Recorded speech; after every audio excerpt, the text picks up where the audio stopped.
Today, we're diving into one of the most powerful techniques in the entire history of art. It's a revolutionary method for turning a flat surface into a world of drama, depth, and pure emotion. We're talking about chiaroscuro. Okay, let's jump right in. Just take a look at this image. See how some parts are hit with this bright, brilliant light, while others just disappear into deep shadow? You can feel the tension, can't you? That raw emotion is practically jumping off the canvas, all because of that stark contrast. It feels dark, intense, and unbelievably real. But how? I mean, how does an artist take a totally flat canvas and create something that feels so powerfully three-dimensional? It's not just about what they're painting. It's about the deliberate, strategic use of light and darkness itself. Well, the answer is chiaroscuro. It's an Italian word, and it literally just means light, dark, which is perfect because that's exactly what it is. It's all about using these extreme contrasts between light and shadow to carve out forms, create a sense of depth, and pump a serious dose of drama into a scene. Now, to really understand chiaroscuro, we have to break it down to its most basic, most essential ingredient. The secret sauce that makes it all work is a fundamental concept in art called value. You know, the artist William Morris Hunt said it best. Values are the basis. He believed it's the absolute foundation of any convincing image. In other words, if you don't get the difference between light and dark right, a picture just falls completely flat. So what exactly is value? Think of it super simply. It's the scale of lightness to darkness. You've got pure white on one end, pure black on the other, and every shade of gray you can imagine in between. The lighter ends, we call those tints. The darker ends are shades. An artist's ability to master that full range, that's the real secret to making a 2D surface look like it's being hit by actual light. And you know, this idea of using shadow to create form isn't new at all. In fact, its roots go all the way back to ancient Greece. So the journey really starts way back in the 5th century BC with a Greek painter named Apollodorus. He was already messing around with a technique they called skiagraphia, which literally means shadow painting, to create depth. Now, let's fast forward to the Renaissance. You've got geniuses like Leonardo da Vinci using those same ideas of light and shadow to make his anatomical drawings practically leap off the page. But the real explosion, the moment this all went to another level, was in the 17th century, when Baroque artists got a hold of it and turned it into the high-impact, super dramatic technique we know today.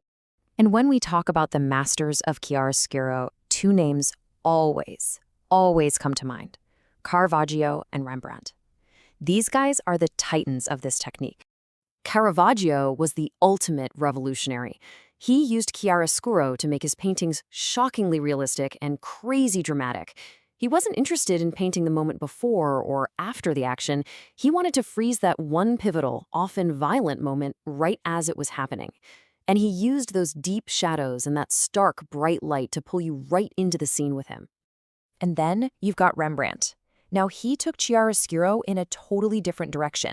For him, it wasn't just about capturing the physical drama of a moment. He turned that light inward, using it to shine a spotlight on the internal drama, the psychological depth, the spiritual struggle, the deep, profound emotions of the people he painted. To really see what I mean, let's look at his painting, The Resurrection of Christ. The very first thing that hits you is that incredible, explosive burst of light just tearing through the darkness. Look at how Rembrandt tells the entire story here using only light. The scene itself is chaotic, almost violent. But notice the source of that unearthly light. It's not a lamp or a torch, it's radiating directly from Christ. At the same time, the men around him are thrown into this deep shadow, which is a pretty clear symbol for the darkness of sin. This creates this brilliant tension between the turmoil of the event and the absolute serene composure of Christ. Here, light isn't just light, it's a symbol of a divine, supernatural, heavenly event. So we've seen how chiaroscuro can be used to create maximum drama, right? But does it always have to be so intense, so full of action and chaos? Not at all. Other masters used the exact same principles of light and dark to create completely different moods, like the quiet, gentle intimacy you see in the works of Vermeer and Georges de la Tour. Vermeer, for instance, often painted these calm, domestic scenes. He was a master at capturing the soft light pouring in from a window, and he used it to illuminate rich colors and textures, giving you this incredible feeling of peace and quiet. De la Tour, on the other hand, was famous for his candlelit scenes. He'd use that single, soft light source to create this serene, almost spiritual atmosphere that somehow still has this palpable tension. It's the same technique, light against dark, but the emotional payoff is completely different. Now, this powerful principle didn't just stop with painting. The legacy of chiaroscuro is absolutely fundamental to one of the most important modern art forms there is, photography. I mean, just look at this iconic photograph by Ansel Adams. Black and white photography, when you think about it, is the art of pure value. Adams is a master at using that extreme contrast, the deep, dark blacks of the mountains and clouds against the brilliant, snake-like white of the river, to pull our eye through this majestic landscape. You can feel both the incredible beauty and the raw power of nature in this one shot.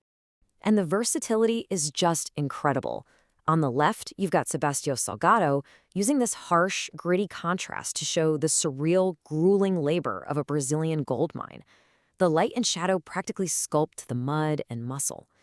Then, on the right, Edward Weston uses the softest, most gradual shadows to turn a simple pepper into this graceful, twisting sculpture. Two completely different subjects, two different moods, one powerful technique. So you see, whether an artist is emphasizing the texture on a piece of fruit, telling these deeply human stories of struggle and triumph like the photojournalist W. Eugene Smith did, or capturing a vast landscape, the core principle is the exact same one Caravaggio was using centuries ago. If you control the contrast, you control the emotion. Which brings us right back to where we started. In the end, it all comes down to the incredible power of value. Chiaroscuro is the tool that lets an artist do four crucial things. 1, it injects drama, putting a spotlight on the most critical moment. 2, it builds form, carving three-dimensional feeling objects out of a flat surface. 3, it guides the eye, basically acting like a director, telling you exactly where to look. And finally, 4, it sets the mood. And it can shift that emotional tone from chaotic and intense to quiet and contemplative in an instant. So the next time you look at a painting or a photograph, don't just see the light and the dark. Think about what they're doing. Because in art, the light might show you what's there, but it's the shadow that often shows you what it all means.